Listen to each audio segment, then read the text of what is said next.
So we've had a lot of feedback asking questions about some smaller properties, basically a triplex or a quadplex or four family.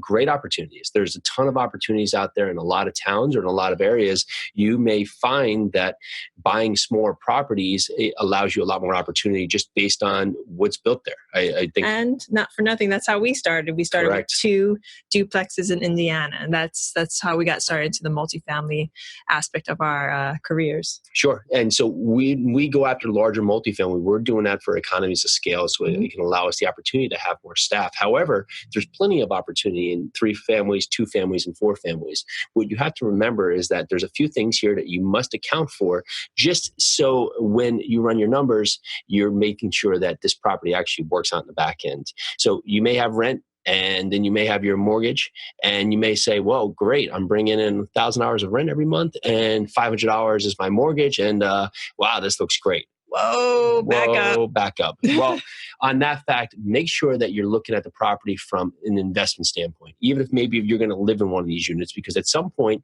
you are more likely going to sell this to another investor, and they're going to look at this as an asset. They're not going to be looking at this as a home where maybe appreciation or the kitchen you have is going to sell a single family home. Here, it's going to be based on the cash flow. So what you're going to look at here is you're going to look at the property, the rental income it brings in, any other income driver, pet fees, application fees, other drivers, and you should treat this like a business. But on the most important side, you have to make sure to back out your expenses, and your expenses being PI, TI, your payment, insurance, taxes, and interest. That now is not where you stop. Past that, you also have to account for repairs, and depending on the age of the property, the size of the property, sometimes people will put a percentage in, 5 to 7%. Sometimes people will put a specific dollar amount. Now, past that, you want to put in for capital expenditures. These are not your paint, carpet. These are the larger ticket items, a roof, a water heater, that are not going to happen every year, but may happen every 5th year, may happen every 12th year, 15th year, based on your whole strategy. So you have to DAC it in from that, and that can be anywhere from 250, 300 a unit is what we use for the larger properties, and that can size down based on the age of the property. Now, so we have repairs, we have CapEx, and vacancy.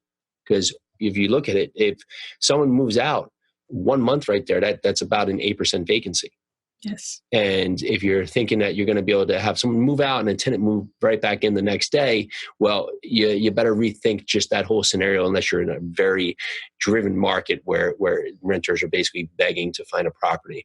You have to take into account the time you actually have the property down, marketing the property, and other. And don't forget your management fees. I mean, I know if this is your first duplex, triplex, fourplex, you're thinking, oh, I can manage this by myself. Well, maybe next year, maybe 5 years down the road, you have 10 fourplexes. That's 40 doors. Mm-hmm. Are you going to be wanting to manage 40 doors? So you want to take into account that fee from the very beginning. So you're already backed into that. Correct. And so if you're putting that money in, say at the end of that, you're still cash flowing $100, $200 a door, and that meets your investment criteria, perfect. It's a great investment. And remember, if you're paying that management fee, you may be taking that at the end of the year if you're managing it. But you want to build that in, like Pili said, just so year 5, year 10, when you don't want to manage this anymore because you've moved to Texas or Arizona or wherever you've moved, you now can hire a manager at the proper rate to take over this property, and you'll still cash flow the same.